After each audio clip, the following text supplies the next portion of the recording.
just kind of the three biggie things that I do of why I actually do know something about anxiety other than suffering from it myself at times. I am the founder of the Pacific Wellness Center, and it's a clinic that we work with children and adolescents primarily and their families, sometimes parents, depending on what's going on.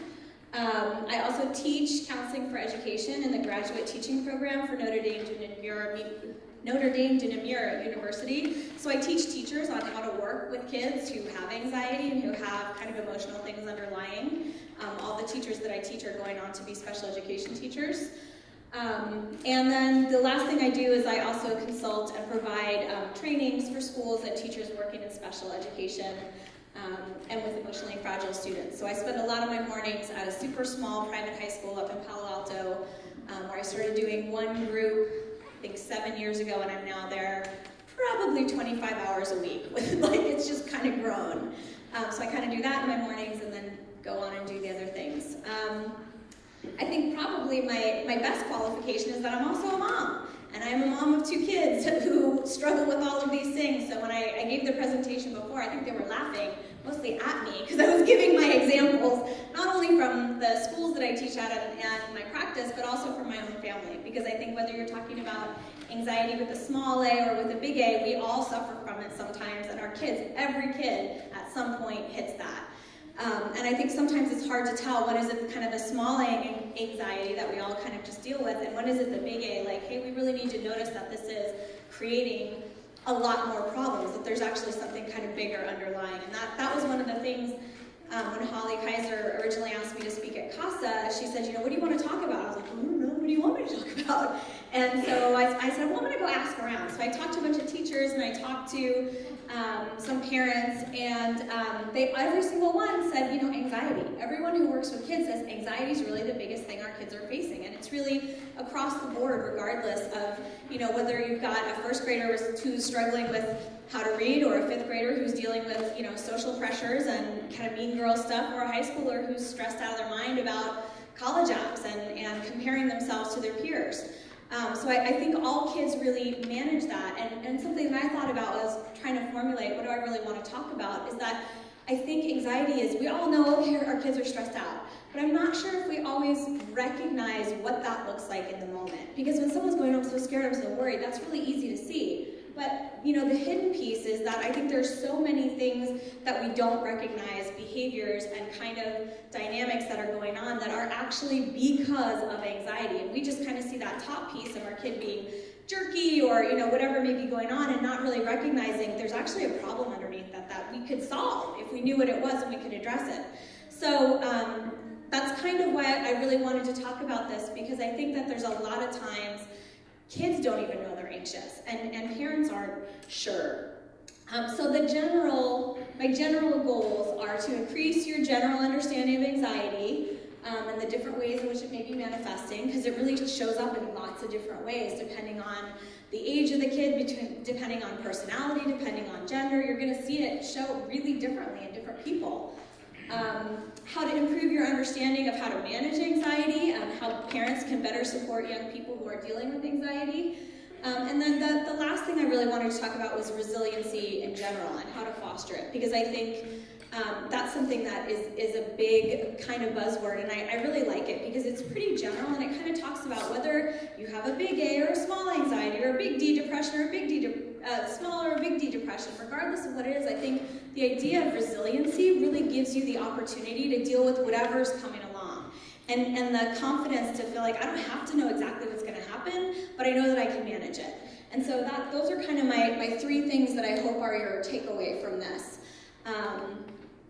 And so I'm going to talk just in general, like, what is anxiety? And this may seem like kind of a basic, silly question, but the fact of the matter is that not everyone knows what it is, and what's stress and what's anxiety, and it can be really hard to figure out what are all these names we have for these things. So it can be a feeling of worry, nervousness, fear, or unease. It can be about a specific event, challenge, or situation, or it can be general, more long-lasting, and non-specific. Sometimes you're anxious and you don't really know why.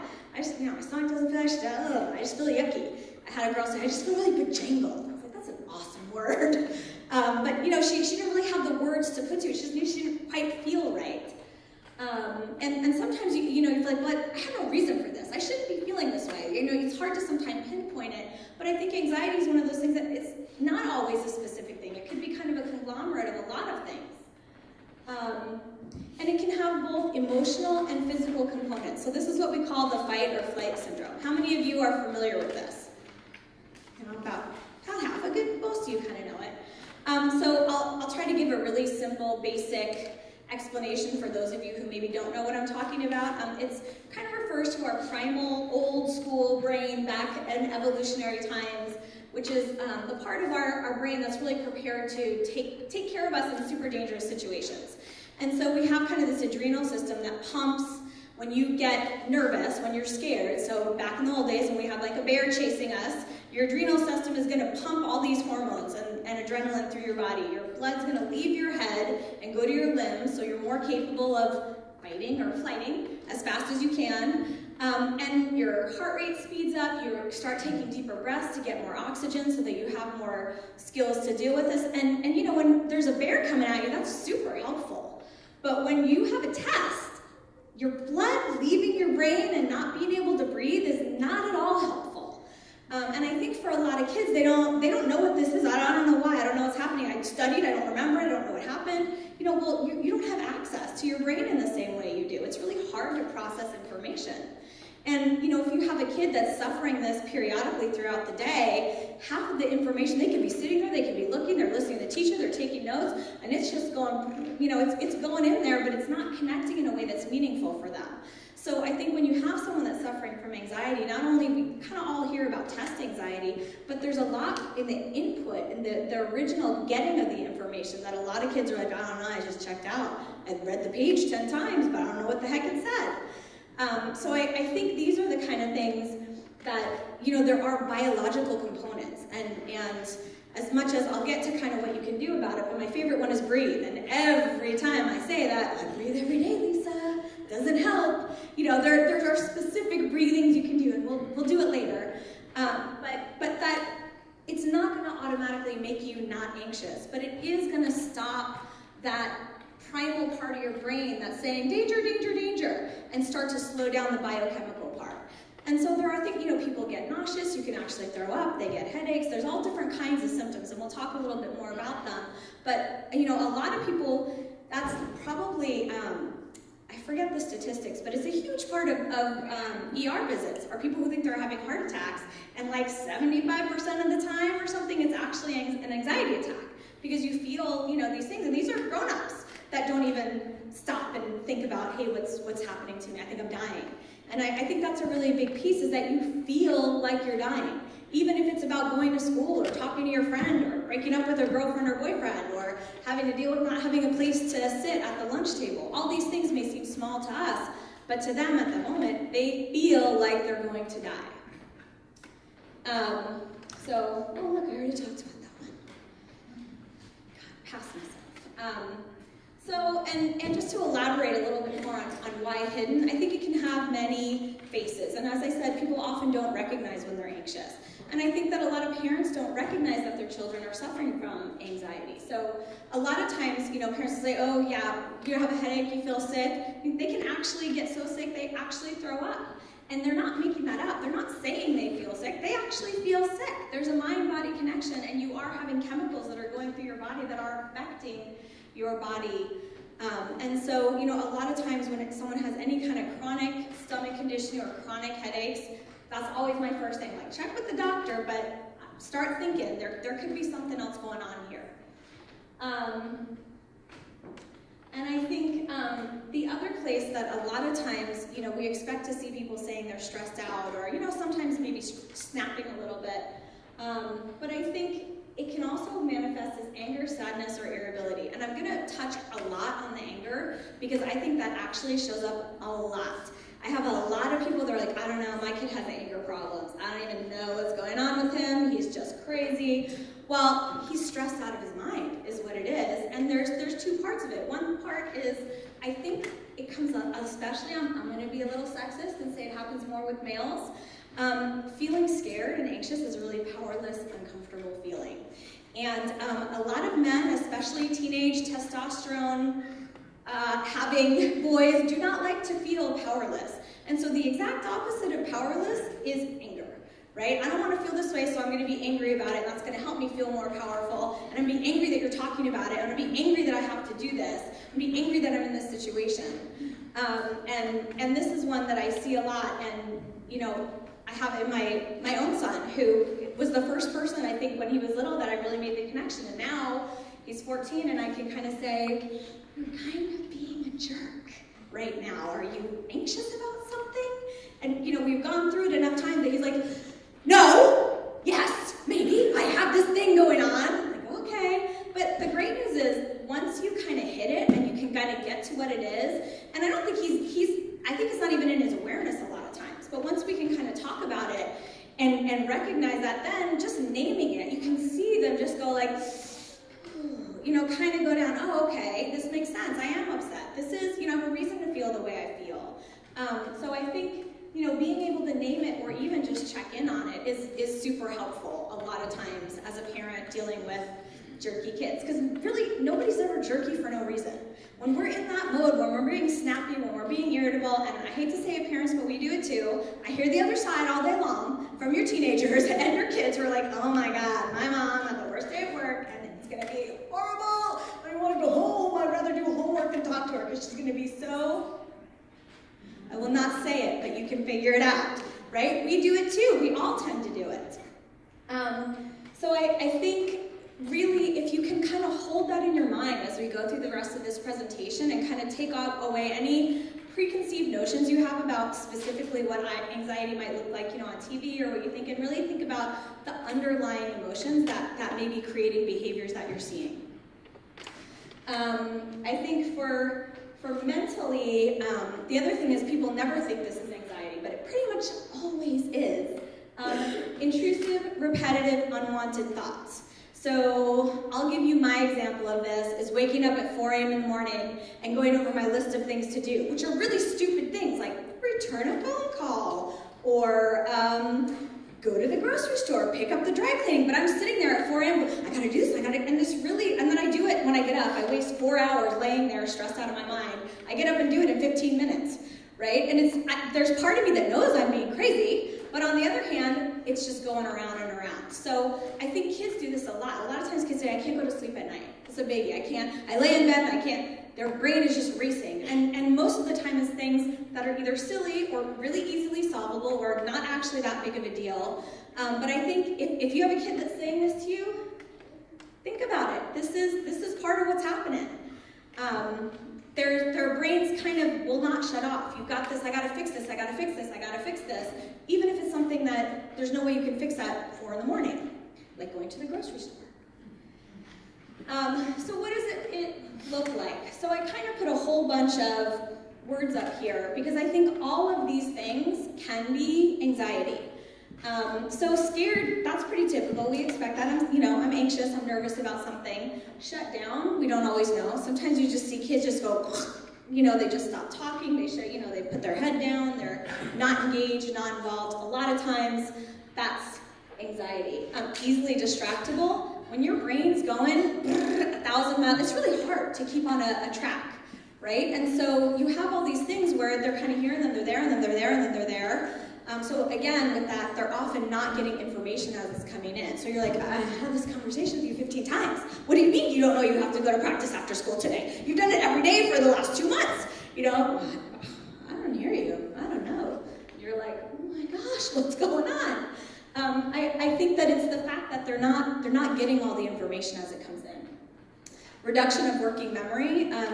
People can take an IQ test and have this go down as much as 10 points, this particular part, when they're anxious or depressed versus not anxious or depressed.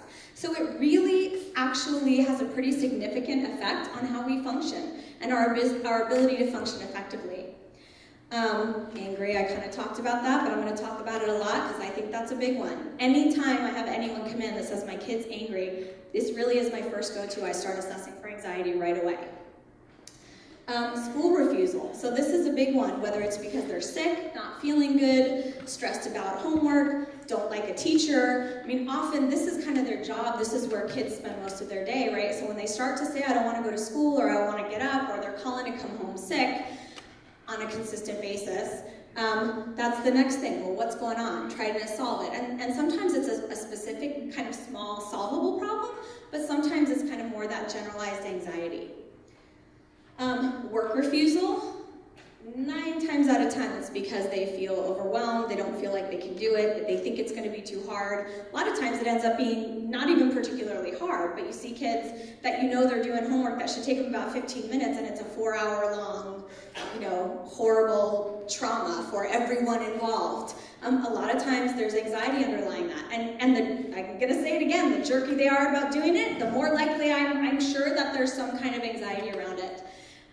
And so there's a lot of kind of specific things you can do, but when someone's saying I'm not going to do it, or I can't do it, or I'll do it later, I always want to say, well, why? And really kind of be a detective and try to explore what's the underlying part of why is this happening right now? Because 10 other times you do your work just fine. Something's happening here. Let's try to figure out what it is. Self-absorbed. I get this a lot with girls. So just like the angry I hear a lot with boys, I hear self-absorbed with girls. She's always on her phone, or she's always this, she's always worried about her friends, she's sitting at the dinner table, she's not even listening. And again, mind going 1,000 miles an hour, worried about what am I going to wear tomorrow, what are people going to say, what are my friends going to do, what is this going to happen? And so you kind of get more and more inward pointing because your brain's going like crazy and you're stressing out and you're thinking, well, I could do this, or I could do that, or I could do this plan, or maybe I'll call this person. And it's this constant trying to solve a problem that a lot of times maybe doesn't even particularly need to be solved. But what it looks like to parents and family members and sometimes friends is someone who is really selfish, self-absorbed, not noticing what's going on around them. And in some cases that's true, but I think again, if you can get to the underlying reason, a lot of times it's because they're so caught up in their own fears in their own head about what's going on that they're not stopping to kind of look outward. Everything just kind of goes more and more in the more stressed out they get. Perfectionism. This is a biggie.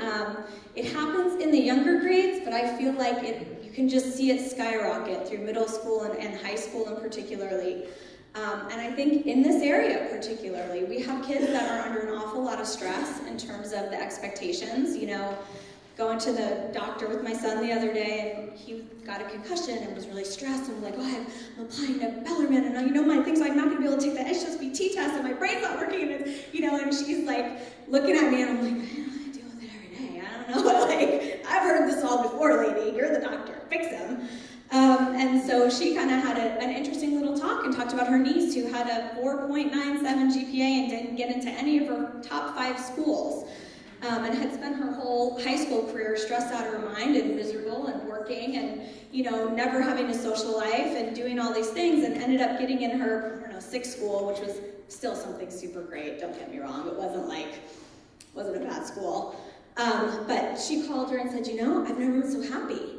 I'm not stressed, I love it. I don't have to struggle, this is so great. I wish I would have done this, 5 years ago when I was in high school. But I think when you're looking at high school kids, they have this constant peer, and I think parents and teachers get a bad rap, because I think a lot of people are like, oh, you have those parents that are so on you, or they're so strict.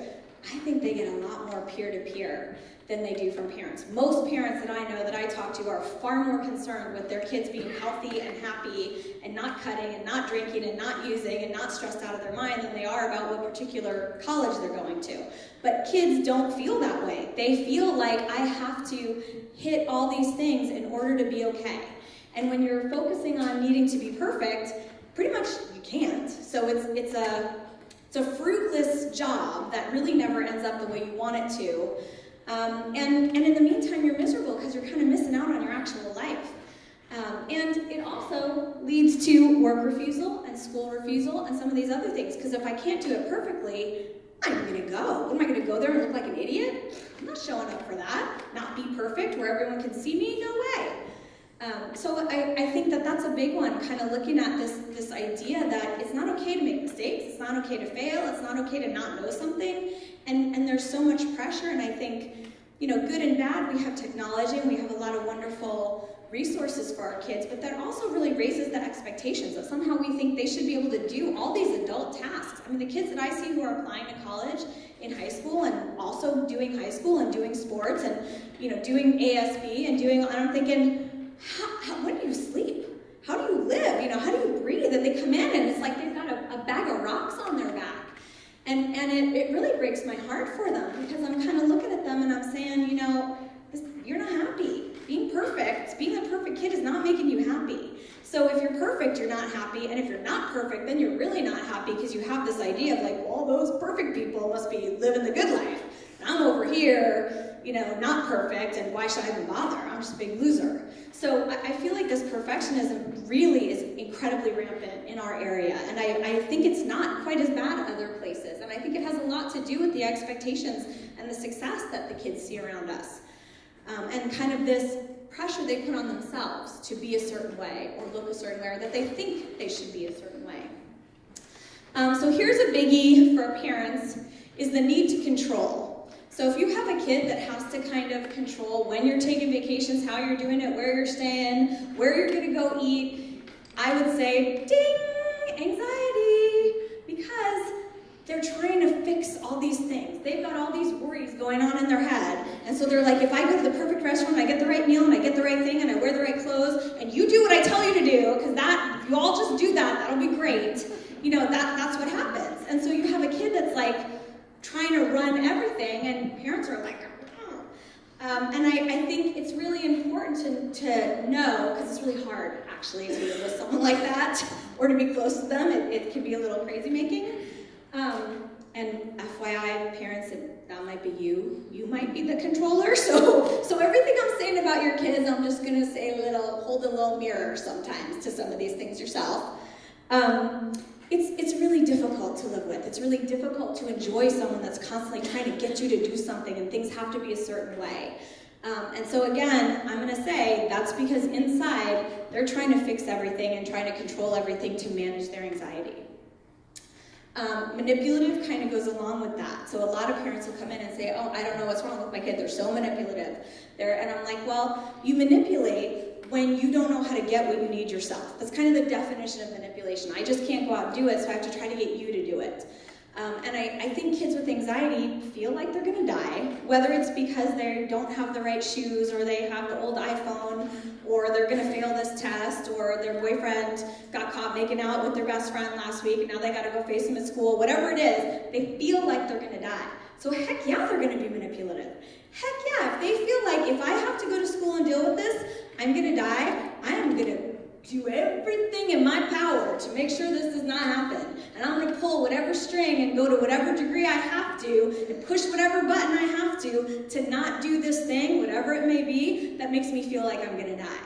And I think being able to recognize that kind of sometimes can help you disengage and not take it as it's a personal thing that my kid's messing with me, but more that it's a general thing that they're trying to get their needs met.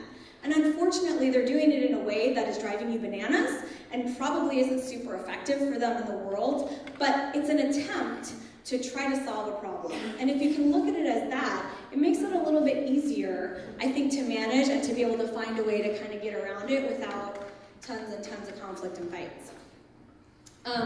Another one is an inability to work alone. If you have a kid that you need to be there when they're doing homework, or they need to have a tutor, and there's nothing wrong with that at all. But I think if you're seeing this, there's probably a reason that if you sitting there with them makes them work better, I would again kind of look at, all right, this may be a particular subject that's hard for them, or this may be just something that they're overwhelmed or afraid they can't do. That's a big one.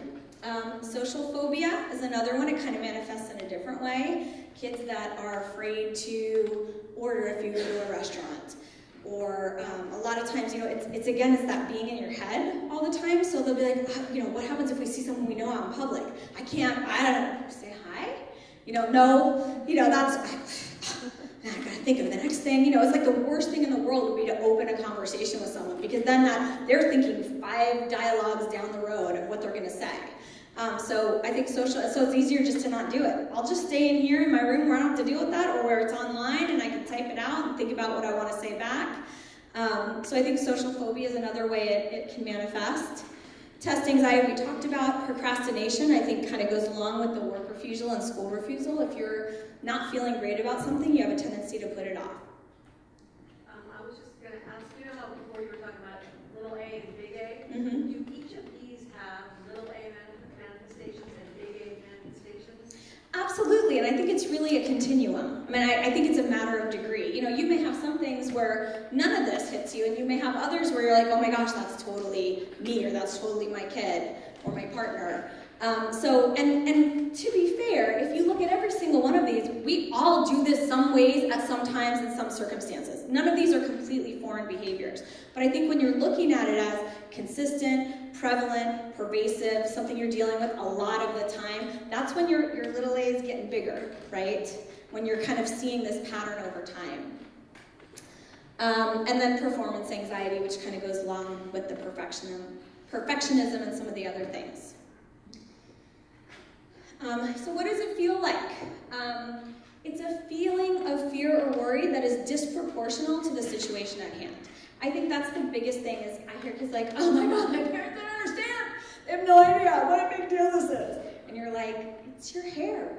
It's not that big of a deal. But to them, it is. And it feels like a big deal, whether it's your hair or a test or a friend who's mad at you or, you know, feeling like you're not going to make the sports team you really want to make. All of these things are things that are incredibly powerful and meaningful to them in that moment, even if it wouldn't be the next day. You know, a lot of times I go back, I can't believe I was so stressed out about my outfit. I can't tell you how many girls don't go to school because of their outfits. They don't have the right outfit. I feel so bad. I can't do it. I can't go to school today. I'm too hideous. I don't want people to look at me. Right? This is a huge one that I'll see. And you're maybe looking at it going, you know, that's a little, you're taking it out there a little far, sweetie. But the truth is that's how they feel at that moment. And it is irrational. Anxiety is not rational. If it's a bear coming at us, that's rational. That's not anxiety. If it's your hair or gaining 2 pounds, that's irrational. And, you know, to be fair, most of the things that we worry about are irrational. And I'm going to say this is the little a. As parents, we worry about a lot of things that never, ever, ever, ever happen, right? We're irrational too. But I think if you're not recognizing that you're irrational, you're in trouble. It's when you go, I know I'm being crazy right now, but I think this is going to happen, right? And that's what you have girlfriends for and partners and friends that you can be like, I'm totally aware that I'm in crazy town right now, but I need you to talk me down, right? Then you're okay. If you know you're in crazy town, you're good. It's when you think that, you know, it's an actual problem that you're stuck in the big A.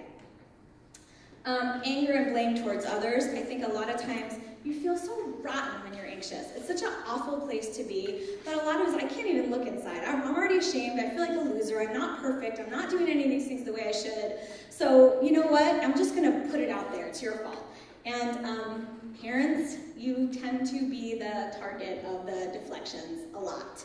You know, if I had a dime for every time I had a kid say, I would do my homework if my mom would stop nagging me. Like, every day I probably hear that 15 times. And I'm like, your mom would probably stop nagging you if you did your homework. Just a thought. But, you know, it's this idea of it's someone else's fault. And so a lot of times I'm like, don't nag them. Don't say a word. Let them then not do their homework and you can be like, I didn't say anything, so you need to take a little look in the mirror and figure out what's going on. Tunnel vision. I think that's another one, and it has a lot to do with that self-absorption, that you kind of get hyper-focused on a particular thought or worry or fear, where you're just like, your whole view is right here, and you're not seeing anything around that.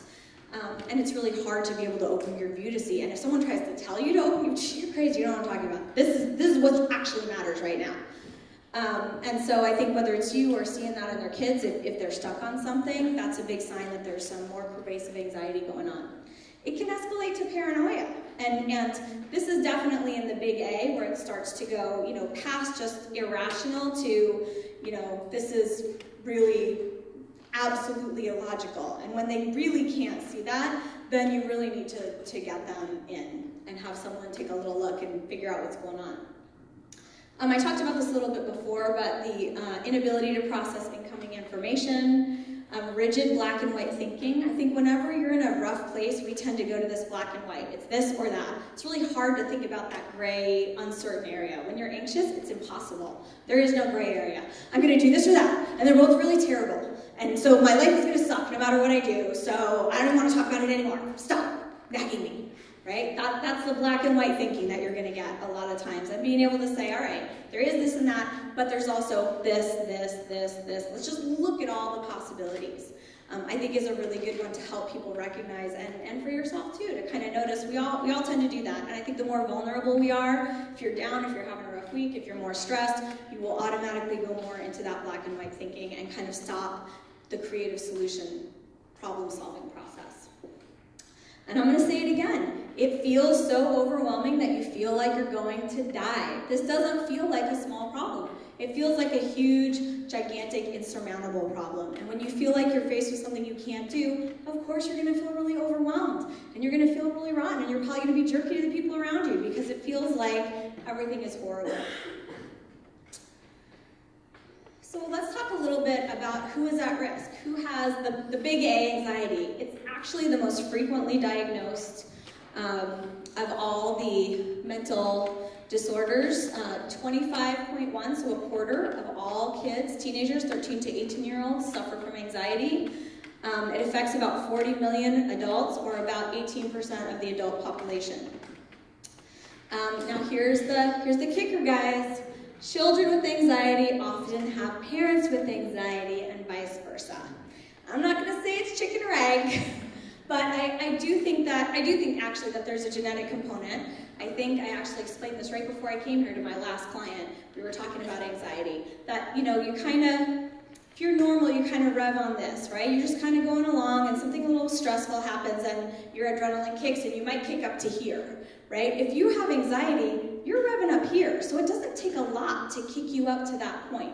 And I do think that, kids are born with certain personalities and certain genetic makeups, and I do think there are some people that are just naturally hardwired a little bit more anxious than others. Now that doesn't mean you can't manage it and do things to solve it, but I think recognizing that is important. You have a question?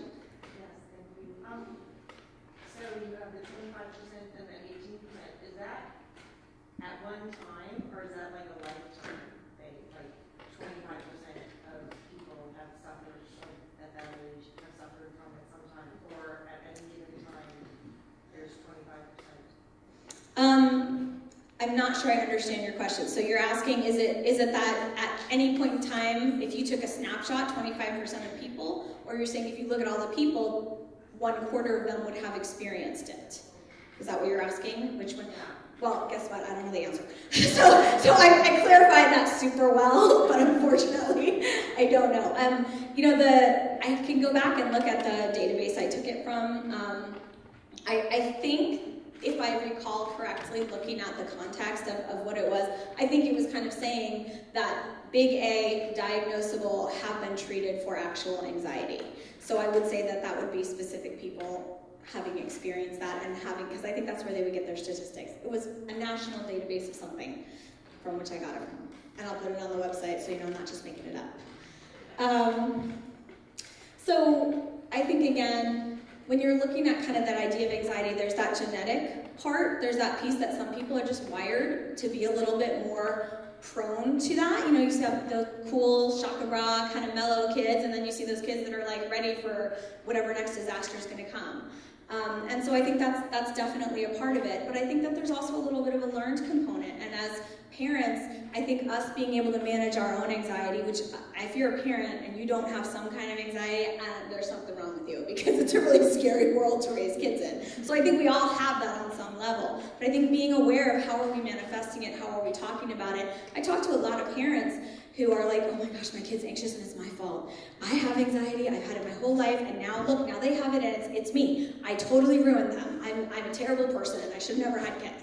I'm like, whoa, Nellie, slow it down a bit. Because the truth is that you can also role model how to manage that, probably better than another parent, because you've had 20, 30 more years on this kid of figuring out how you deal with it. So although, yeah, maybe you did contribute genetically, you also have a great opportunity to share your story. And I think a lot of parents are really afraid to kind of admit when they're anxious or they're struggling, because they're afraid it's going to kind of be scary for their kids. And I'm personally a really big fan of transparency and saying, I remember being stressed out about homework too, and I got a tutor and it really made me feel better, because when I had a question I could ask. And so kind of giving this is what I did, here's what worked for me, I don't know if it'll work for you, but I totally get that feeling. So I think kind of don't look at this as a negative, look at it as a positive, because you have the ability to problem solve in a really effective way and to create a really wonderful bond with your kids.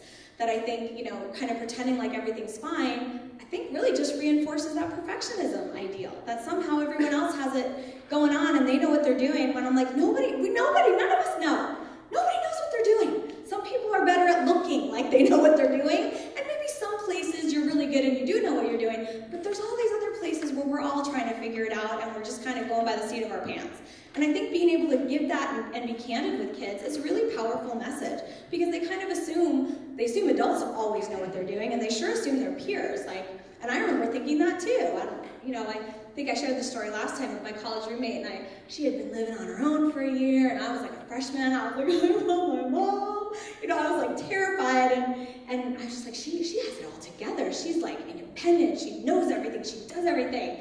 And I was talking to her. We're still fast friends 25 years later, and I was like, you just like knew everything. And she was like, I didn't know anything. I was scared out of my pants. No, look at you. That girl has her parents there. She's got all the support. And I was like, wow, I wish we would have talked about this sooner, because I would have felt a lot better. But I think that's a really typical example of how we kind of make assumptions about what other people are doing, and that, people who look like they know what they're doing, we just assume they know what they're doing, and so therefore we must be the only people that don't know what we're doing. But it's not true. So again, we kind of talked about this, but there's a spectrum.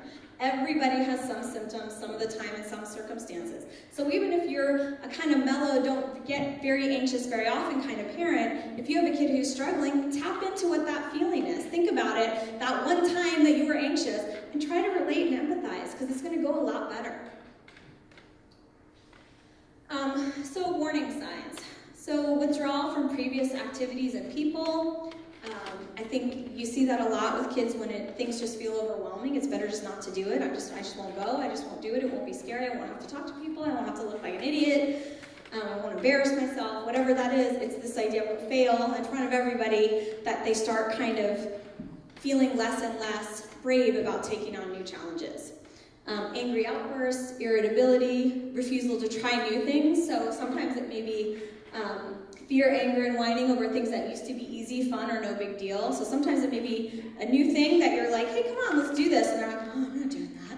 Or it could be something that they already did do, and all of a sudden it becomes really hard. And so I think when you're seeing that, do some investigation. Figure out what's going on. Why is it harder? Why is it different? Habitual procrastination and inability to follow through on plans. I kind of talk with kids like, you get paralyzed. Like, I know I'm supposed to do this, I'm looking at it, my book's right there, and I'm not doing it. So I think that's a big one. When you see that, procrastination and paralysis, there's some, maybe big or maybe little, but there's some A going on there. There's some anxiety. Poor interpersonal relationships, and I think this often kind of leads back to either that social phobia or that self-absorption. It's really hard to step outside of yourself and recognize how your behavior may be affecting the people around you, and it can be really hard to be close to someone who's anxious. Defensiveness, this is a biggie. I don't want to hear it, I don't want to think about it, I don't want to talk about it, so if I kind of make it a problem and push it back, I won't have to feel those feelings, because if we even talk about it, that anxiety is going to come up. Paranoia, I kind of mentioned already. Poor focus or dropping grades. Obviously this could be a lot of things, but anxiety is often the cause of that. So I think kind of whenever you see these things, and poor self-image, loss of confidence. And I think some of these things are things probably, again, all kids go through at one point or another. It doesn't necessarily mean your kid's suffering from anxiety, but I think it does mean they're dealing with some stuff that they're struggling with. And my thought on kids is that, especially nowadays, they are expected to do so much and so many adult tasks without having any adult skills. They're still kids. They don't know this. They've never done this before, but somehow they're expecting themselves and feel like we're expecting them to be perfect, when in no way do they have the skill set to be able to do this. So I almost think it's impossible to get through childhood and adolescence without being anxious. Because what do you do when you're set with a giant problem that you feel like you have no idea how to solve? You freak out. Right? And that's what happens. It doesn't mean they have a mental disorder or they're crazy or there's something on. There's a particular, they hit a wall that they don't at that moment know how to solve. And if you can get them to talk and you can communicate with them, you often probably have hit that wall yourself, or maybe have an older sibling or friends that have hit that wall, and you can problem solve and figure out, all right, how are we going to get around that wall or over it or under it? But if you don't ask and you don't find a way to open the doors of communication and even stop and say, are you anxious? none of that conversation can happen. They're just stuck feeling like a loser, and they don't want to tell you they're a loser because they want you to be proud of them. So it turns into a really vicious negative cycle if you can't have that open communication.